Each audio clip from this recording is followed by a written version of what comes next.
Harley-Davidson has just made a move that no one saw coming, one that could redefine its future. After years of chasing luxury and losing its core audience, Harley dropped a bombshell price on the Nightster, leaving fans stunned. Is this a bold comeback or a desperate gamble? The price of legacy. When tradition becomes a burden. Harley-Davidson has long stood as a symbol of American freedom, rebellion, and rugged individualism. For over 120 years, the iconic brand has been synonymous with the open road, roaring engines, and a sense of pride unique to its riders. The unmistakable rumble of a Harley motorcycle, the chrome gleaming under the sun, and the rich legacy of craftsmanship all form an integral part of its identity. However, this very legacy, once seen as an unshakable strength, has increasingly become a burden. As the world moves forward, innovation has become the hallmark of success, and tradition alone no longer guarantees relevance. Harley-Davidson, however, has often been reluctant to break free from its roots. The brand has relied heavily on the appeal of its storied past, marketing itself as the last bastion of classic American craftsmanship. While this approach worked for decades, it has left Harley vulnerable to changing market dynamics. One critical issue is the brand's resistance to modernizing its product line. While competitors like Ducati and Indian have introduced sleek, innovative designs that cater to modern riders, Harley has remained stubbornly loyal to its tried-and-true aesthetic. The result? A product lineup that often feels stuck in a bygone era, unable to captivate younger audiences. Moreover, Harley's emphasis on maintaining its heritage has alienated some potential customers who see the brand as outdated. Instead of embracing change, the company has often doubled down on tradition, branding itself as the keeper of a rugged, old-school aesthetic. While this resonates with loyalists, it does little to attract the next generation of motorcyclists who seek modern performance, fuel efficiency, and digital connectivity.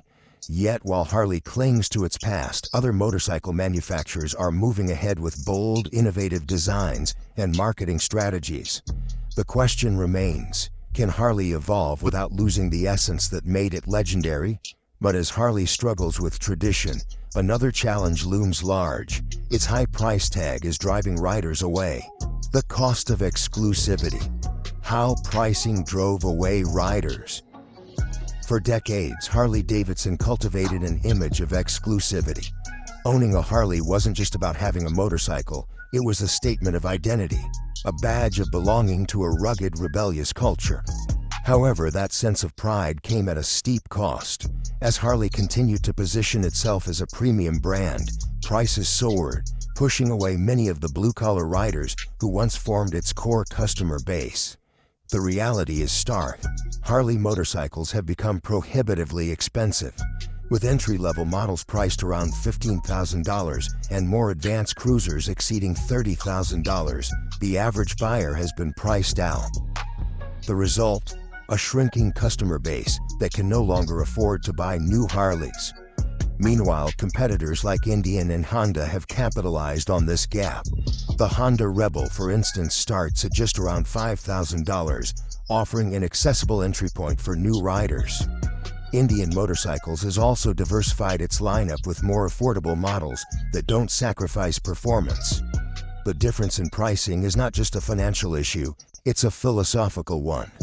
Harley's decision to focus on premium models signaled a departure from the everyday rider who once defined the brand. The numbers tell the story. Over the past decade, Harley's domestic sales have steadily declined, while brands that offer affordable alternatives have seen a surge. Data from industry reports indicate that Harley's market share among young riders has plummeted, as new entrants flock to brands that offer similar performance at a fraction of the cost. Yet even if Harley could lower prices, it still faces another daunting challenge: keeping up with technological advancements. The tech gap, falling behind in the innovation race. Motorcycles are not just about style and sound, they are increasingly about technology. Brands like Zero Motorcycles and Ducati have embraced this reality, incorporating advanced electronics, electric drivetrains, and smart connectivity into their latest models. Harley-Davidson, on the other hand, has been slow to catch up. The most glaring example of Harley's tech struggles was the Livewire, a high-performance electric motorcycle launched to great fanfare. Unfortunately, the bike's hefty price tag of nearly $30,000 and its perceived lack of authenticity alienated core Harley fans. While competitors developed electric models that blended performance with practicality, Harley's offering felt forced and disconnected from its heritage. Moreover, Harley has been slow to integrate digital features into its mainstream bikes. While other brands now offer advanced rider aids, smartphone connectivity, and GPS integration as standard, Harley's tech offerings often feel outdated and overpriced. This lack of innovation makes the brand appear out of touch in a market increasingly driven by tech-savvy consumers. While Harley once thrived on its visceral mechanical appeal, the world has moved on to appreciate bikes that offer both tradition and innovation. By failing to anticipate this shift, Harley risked losing relevance among modern motorcyclists who expect their bikes to be as smart as their smartphones. But while Harley fades, other brands are quietly building empires by doing the one thing Harley forgot: staying true to their roots. We put serious research into understanding Harley-Davidson's struggles and their latest bold move. If you're finding our breakdown insightful, hit that subscribe button. Japanese precision: how Honda and Yamaha redefined cruisers. While Harley-Davidson struggled to find its footing, Japanese motorcycle manufacturers, namely Honda and Yamaha, saw an opportunity, and they seized it with precision. For years, Harley had positioned itself as the ultimate cruiser brand. But slowly and quietly, Honda and Yamaha began to redefine what a cruiser could be. The Honda Rebel series became a game changer. It wasn't just about reliability, although Honda's reputation for building dependable machines certainly played a role. It was about creating cruisers that felt accessible without sacrificing character. The Rebel 300, 500, and 1100 offered a range of choices for every rider. From new motorcyclists to seasoned veterans, Honda's Rebels delivered comfort, style, and most importantly, affordability. Then there was Yamaha with its Bolt series, a minimalist, no-nonsense approach to cruising that resonated with urban riders. The Bolt's air-cooled V-twin engine delivered enough grunt without being intimidating, making it a favorite among those who wanted the cruiser experience without the Harley price tag. Yamaha's philosophy was simple: make bikes that work and work well, without the need for excessive chrome or overly complicated tech. One thing that set these Japanese cruisers apart was the balance between functionality and personality. While Harley's bikes were often seen as loud statements of rebellion, Honda and Yamaha focused on practical design choices. Low seat heights, comfortable ergonomics, and straightforward maintenance made them a practical choice for everyday riders. Harley's challenge became clear: exclusivity was no longer enough. Riders didn't want to buy into a lifestyle. They wanted a machine that worked for their lives. Honda and Yamaha tapped into a new mindset, one that prioritized rideability over image. And as more riders chose Japanese cruisers, Harley found itself being pushed aside in its own backyard. While Japan quietly claimed the cruiser crown, another unexpected challenger was making waves: Europe. And they were bringing a whole new vibe to the table: European Intrusion, when style and performance meet. For years, European motorcycles were synonymous with speed and precision, rather than cruising comfort. Brands like Ducati, BMW, and Triumph focused on sport and adventure, leaving the cruiser segment largely to the Americans. But as Harley's grip on the cruiser market weakened, European manufacturers saw a chance to innovate. The BMW R18 became an instant statement. With its massive boxer engine, retro styling, and meticulous craftsmanship, it embodied the rugged spirit Harley had once owned. But unlike Harley's more static approach, BMW incorporated modern suspension technology and ride modes, blending old-school charm with contemporary engineering. Riders who wanted classic aesthetics without sacrificing performance found a new icon in the R18. Ducati's Scrambler, on the other hand, embraced versatility. Rather than going head-to-head with traditional cruisers, it offered a hybrid experience, a bike that looked vintage but handled like a modern roadster. Ducati didn't just replicate a Harley-style cruiser, they crafted something unique, appealing to younger riders who valued aesthetics without compromising agility. What set European brands apart was their commitment to quality and design. They didn't just borrow from the past, they reimagined it. BMW's attention to detail and Ducati's passion for performance made their cruisers feel purposeful rather than nostalgic. In a market where riders increasingly valued versatility, Harley's strictly classic approach felt rigid. European bikes were seen not just as motorcycles but as statements of refinement. They combined the feel of vintage craftsmanship with the assurance of cutting-edge technology. Riders didn't have to choose between tradition and innovation. They got both. As Europe redefined cruising with style and substance, a new wave was about to hit the industry, driven by a completely different philosophy. Electric power. The new wave, electric and hybrid cruisers. As the world moved towards sustainability, motorcycles were no exception. Electric and hybrid cruisers, once considered futuristic fantasies, became reality. Brands like Zero Motorcycles led the charge, offering sleek, silent bikes that delivered instant torque and zero emissions. In a market traditionally dominated by roaring engines, electric bikes represented a radical shift.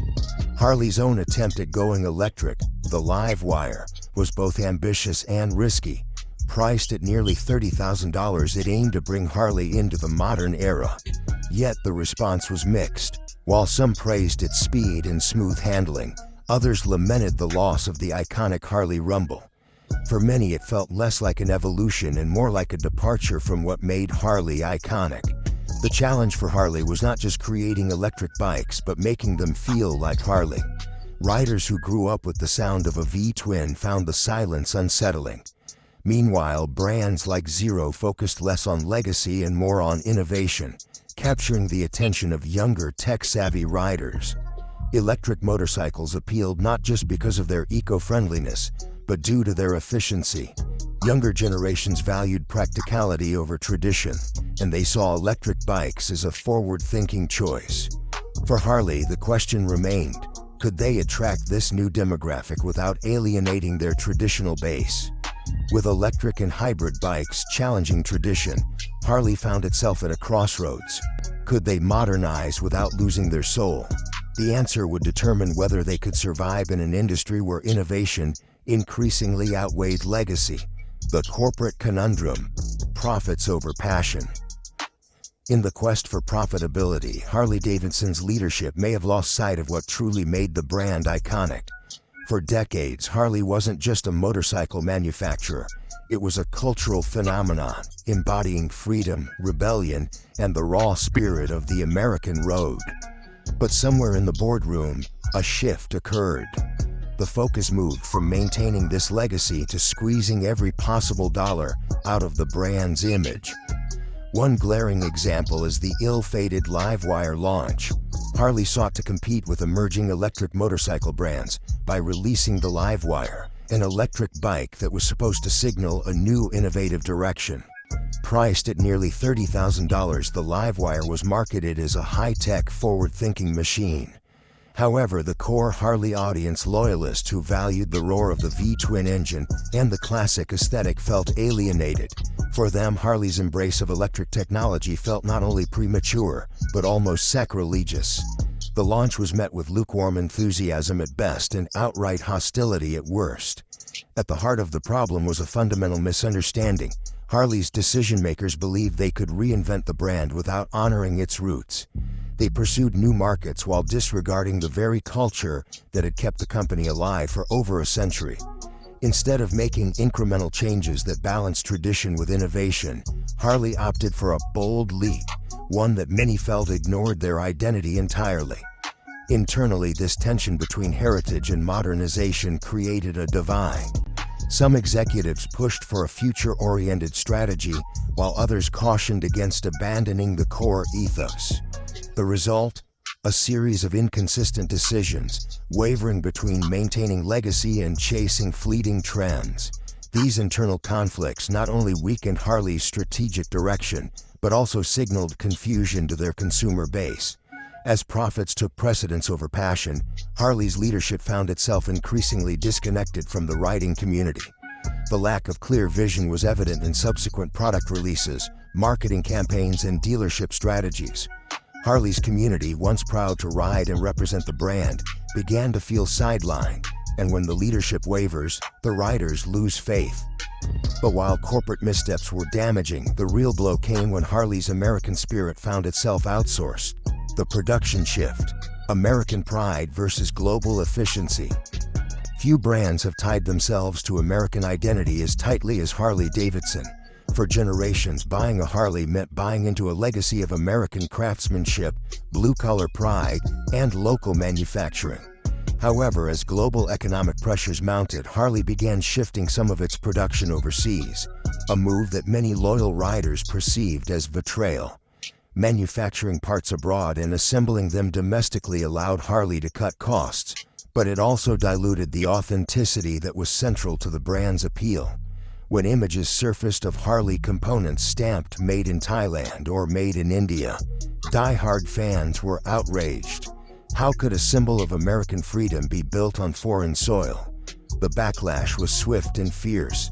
The strategic rationale was clear. Rising labor costs in the United States and tariff challenges made foreign production financially attractive. To compete with lower-priced competitors from Japan and Europe, Harley needed to lower its production expenses. The decision to manufacture abroad was, in many ways, a survival tactic. Yet the message it sent was devastating. For many, it wasn't just a practical decision, it was a symbolic surrender. In an age where authenticity is more valued than ever, Harley's choice seemed tone-deaf. The company failed to foresee that even if the bikes maintained their quality, the perception of them being less American would overshadow any cost-saving benefits. It was a textbook example of how globalization can conflict with brand heritage. Yet even as production moved overseas, Harley's messaging remained mired in confusion, leading to another critical failure: marketing missteps, lost in the noise. When it comes to iconic brands, consistency in messaging is key. For Harley-Davidson, however, marketing in recent years has been anything but consistent. In an effort to appeal to both traditional riders and new younger audiences, the company's campaigns became muddled and often contradictory. As Harley struggled to define itself, consumers were left wondering, what does Harley-Davidson stand for today? One notable misstep was Harley's attempt to market the Livewire as both a cutting-edge innovation and a continuation of its legacy. This dual messaging didn't resonate with either audience. Traditionalists saw it as a betrayal of the classic Harley image, while younger tech-savvy riders found it overpriced and out of touch with the electric motorcycle market. Harley's effort to please everyone ended up pleasing no one. Moreover, Harley's branding often failed to address cultural shifts among riders. Younger generations, particularly millennials and Gen Z, value affordability and practicality over heritage. Harley's marketing, however, continued to emphasize rugged individualism and nostalgia without addressing the real needs and desires of modern bikers. The result was a disconnect between Harley's image and what potential new customers actually wanted. Social media also proved to be a double-edged sword. Instead of capitalizing on influencer culture and user-generated content, Harley's social media presence remained largely corporate and unengaging. While competitors embraced community-driven narratives, Harley stuck to traditional branding, which felt outdated and unrelatable. Without a clear, unified message, Harley's legacy seemed increasingly fragmented. With the brand's identity slipping, the question now becomes, is it too late for Harley to rebrand and reconnect? Strategic reset. Is it too late to rebrand? Harley-Davidson is at a crossroads. The brand that once dominated American roads now faces a critical question. Can it adapt without losing what made it iconic? A strategic reset seems not only necessary but inevitable. However, rebranding Harley requires a delicate balance between modern innovation and cherished tradition. One potential path forward is to focus on affordability and inclusivity. The recent price drop of the Nightster, bringing it below the $10,000 mark, showed that Harley could still surprise the market. Offering more budget-friendly models while maintaining the classic Harley feel could help regain lost customers. The challenge lies in doing this without cheapening the brand's image. Another strategy would be to embrace a dual identity, one line of traditional rumbling bikes for loyalists, and a separate line of modern eco-friendly machines for new riders. This way, Harley could avoid alienating either demographic while broadening its appeal. Community engagement should also be a cornerstone of Harley's comeback strategy. Rebuilding trust through localized events, rider clubs, and grassroots marketing could reignite the sense of belonging that once defined the brand. But even with a well-planned rebrand, the ultimate question remains: will riders give Harley another chance? In a market saturated with innovative and affordable options, regaining loyalty will require not just new bikes but a renewed commitment to what made Harley legendary. The road ahead is daunting, but if Harley can find the right balance, it just might reclaim its throne. Reviving the spirit. Can nostalgia save Harley? Harley-Davidson has long been synonymous with American motorcycling. Its iconic designs, roaring engines, and rugged charm have carved out a special place in the hearts of riders for generations. However, in recent years, Harley has faced a crisis of identity. As competitors push forward with modern technology and aggressive pricing, Harley's heritage feels increasingly like a relic rather than a selling point. The question now is whether Harley can successfully revive its spirit without being trapped in the past. One potential path forward is reviving classic models, but updating them with modern technology. Imagine the iconic Harley-Davidson knucklehead or panhead, reimagined with today's advancements: more efficient engines, lightweight frames, and enhanced rider comfort. The key would be preserving the soul of these models while making them practical for modern riders. This strategy would not only capitalize on nostalgia, but also appeal to a new generation that craves vintage aesthetics without sacrificing usability. Harley needs to learn from brands that have successfully pulled off this balancing act. Take Triumph, for instance. When Triumph reintroduced the Bonneville, it stayed true to its classic lines and retro feel while upgrading the engine, suspension, and electronics to meet contemporary standards. The result? A bike that looks timeless but performs like a modern machine. Similarly, Indian Motorcycles revived the Scout with a design that pays homage to its historic roots while delivering a smooth, powerful ride.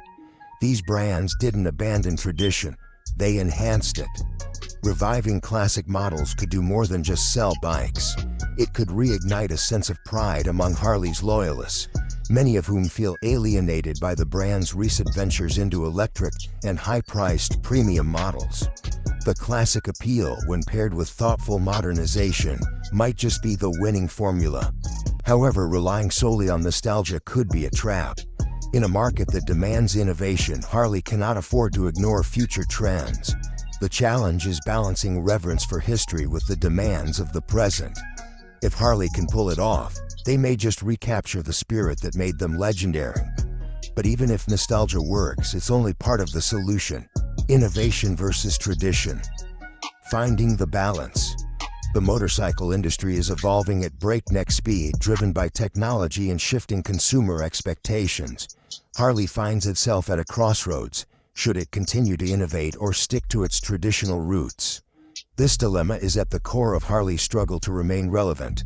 On one side, sticking to tradition means retaining the core audience that cherishes the unmistakable sound and feel of a Harley. On the other, embracing innovation means attracting a younger demographic that values technology, sustainability, and modern aesthetics. One example of this conflict is Harley's venture into electric motorcycles with the Livewire. While technologically impressive, the Livewire's high price and lack of traditional appeal alienated many loyalists. It became clear that while innovation is crucial, it must be introduced in a way that does not feel like a betrayal of Harley's identity. Other brands have demonstrated how to strike this balance. Royal Enfield introduced the Interceptor 650, which maintains a classic aesthetic while incorporating modern fuel injection and electronic ignition. Similarly, Ducati managed to combine heritage and innovation with the Scrambler series, which features retro styling but modern performance. These models appeal to both traditionalists and new riders alike. For Harley, the key might lie in creating models that offer modularity. Bikes that can be customized with either retro or modern elements, depending on the rider's preference. This approach would allow Harley to offer both electric and gasoline options without abandoning its roots. Riders could choose a minimalist old-school build or opt for tech upgrades, like smart dashboards and anti-lock braking systems. However, there is a risk in investing too heavily in cutting-edge innovation. If Harley abandons its iconic design language entirely, it risks alienating the very riders who have kept it afloat for decades. Finding the balance between innovation and tradition is crucial. If Harley can craft a lineup that respects its heritage while incorporating selective modern advancements, it may secure its place in both the present and the future. But even if Harley bets on innovation, can it really reclaim its thrones? Reconnecting with the community, Harley's forgotten foundation. Harley-Davidson's success was never just about motorcycles. It was about a culture, a lifestyle, and a sense of belonging. For decades, Harley riders formed tight-knit communities, bonded over road trips, rallies, and the shared love of the open road. However, in recent years, Harley has lost touch with this vital aspect of its brand. As dealerships closed and community events dwindled, the once vibrant Harley culture began to fade. Rebuilding this connection means more than just organizing a few rallies. It requires a grassroots approach that prioritizes real community engagement. Harley could reignite its following by partnering with local motorcycle clubs, sponsoring charity rides, and hosting regional events tailored to each community's unique spirit. Additionally, Harley needs to listen more actively to its community through forums, social media interactions, and rider surveys to understand what they truly want.